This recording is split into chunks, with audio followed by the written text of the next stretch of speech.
Hello, my beautiful viewers. Hi, everyone. Good evening. You are watching Usha's Blog and Recipes, and here I'm Asha. Welcome back to my channel. So, मंत्र जाप and पापा के लिए dinner बनाते बनाते कब द्वितीय प्रहर का पूजन का टाइम हो चुका है पता ही नहीं चला। टाइम ऐसे ही बीतते जाते हैं। जब भी मैं शिवरात्रि का व्रत रखती हूँ टाइम फर्स्ट से चलने लग जाता है।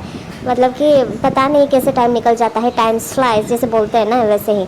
तो देखिए अभी द्वितीय प्रहर का पूजन का टाइम हो चुका है, तो मैं तैयार हो चुकी हूँ। अभी थोड़ी देर बाद मैं जाऊँगी मंदिर में, फिर उसके बाद होगी सारी पूजा की रिचुअल्स। एंड आप सबको तो पता ही है शिवरात्रि के दिन प्रथम प्रहर, द्वितीय प्रहर, तृतीय प्रहर, चतुर्थ प्रहर का पूजन किया जाता है व्रत रखे तो। कोई प्रथम प्रहर का पूजन करने के बाद भी व्रत तोड़ते हैं, लेकिन मेरा 4 प्रहर का पूजन रहता है। पूरी रात जगराता करने होते हैं मेरे को, बिना सोए, बिना खाए, बिना पिए। फिर भी देखिए मैं कितनी खुश हूँ। सब वो शिव जी की कृपा से ही है। और देखिए मैंने एकदम से रेफ्रिजरेटर को साफ़ सफाई कर लिए थे, क्योंकि यहाँ पे मेरे को बनानी थी बर्फ़ से शिवलिंग। देखिए मैंने बना लिए 3 शिवलिंग। तो ये मैं हर साल बनाती हूँ। और फिर 3 दीप जलाए हैं यहाँ पे। और जो मुख्य जो शिवलिंग जो मैंने बनाई थी मिट्टी के, उसमें मैंने 2 प्रदीप प्रज्वलन किए हैं। और देखिए अभी पुष्प अर्पण करने जा रही हूँ मैं। इसमें भी चावल लिया गया है, अपराजिता फ्लावर लिया गया है, यानी कि ब्लू पी, और साथ में लिया गया है आंगन फ्लावर। तो आंगन फ्लावर को क्या बोलते हैं हिंदी में मेरे को पता नहीं, हम लोग आंगन बोलते हैं। और फिर लिया गया है खिचमा बुबार। खिचमा बुबार एक तरीके का वाइल्ड फ्लावर होता है, वो लिया गया है।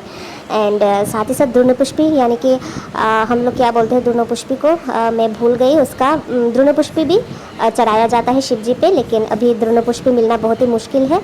एंड और भी कई सारे फ्लावर्स चढ़ाया जाता है, जैसे धतूरा का फ्लावर। धतूरा फ्लावर्स तो सबको पता ही है।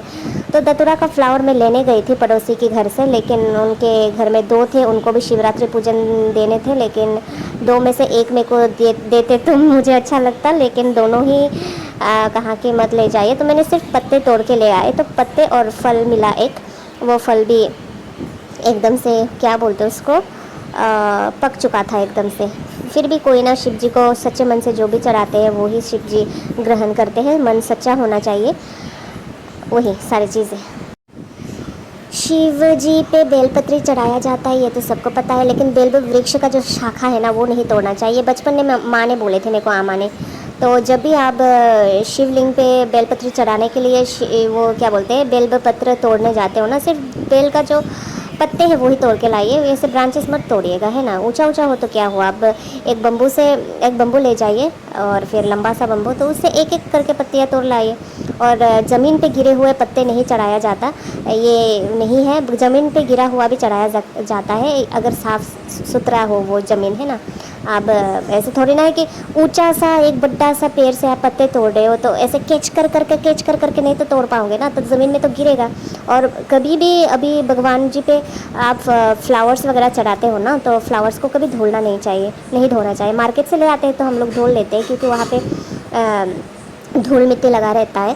लेकिन आप अगर अपने गार्डन से फूल तोड़ते हो फ्रेश तो उस फूल को नहीं धोना चाहिए। ऐसे ही थोड़ा सा जल, गंगा जल का जो है ना छींटा छिड़क के फिर आप चढ़ा सकते हो, ऐसा है। एंड शिवरात्रि के दिन प्रथम प्रहर, द्वितीय प्रहर, तृतीय प्रहर, चतुर्थ प्रहर का पूजन करके जो लोग व्रत रखते हैं ना, पहले प्रहर मतलब कि प्रथम प्रहर में दूध से, द्वितीय प्रहर में दही से, तृतीय प्रहर में घी से, एंड चतुर्थ प्रहर में शहद से शिव जी को नहलाया जाता है, यानी कि अभिषेक किया जाता है शिवलिंग का, है ना। तो ये तो सबको पता है। लेकिन जो जो लोग एक ही बार पूजा करके अपना व्रत संपन्न करते हैं, वो लोग पंचामृत बना के फिर अभिषेक करवाते हैं। और बाकी चीज़ आप कोकोनट वाटर या फिर गन्ने का रस, ढेर सारे ऐसे फल का रस, और फिर चीनी यानी कि शक्कर, और फिर तिल, और फिर और क्या, चावल, इन सब से भी आप अभिषेक करवा सकते हो, है ना। ये मतलब वो मैं जब घट स्थापना किया, जब आसन प्रदान किए भगवान जी को, तभी कर ली थी। तो अभी जस्ट प्रथम प्रहर में दूध, द्वितीय प्रहर में दही, तृतीय प्रहर में क्या बोलते हैं घी, एंड चतुर्थ प्रहर में शहद से अभिषेक करूँगी शिवलिंग के, है ना। और कोई कोई ये भी बोलते हैं कि घर में श्वेत कलर का यानी कि सफ़ेद रंग का शिवलिंग नहीं रखना चाहिए, क्योंकि वो वैराग्य का शाइन होता है। तो फिर मेरे घर में तो ब्लैक ही है, और मैंने मिट्टी का भी बनाई ब्लैक, उसमें थोड़ा कलर मिक्स कर दी थी। एंड मैं एक सुहागन महिला हूँ, तो पूजा में बैठने से पहले 7 श्रृंगार 16 श्रृंगार करना शुभ माना जाता है, तो इसी वजह से श्रृंगार भी करती हूँ। सो मिलते हैं अगले ब्लॉग में, देखते रहिए मेरी ब्लॉग ये।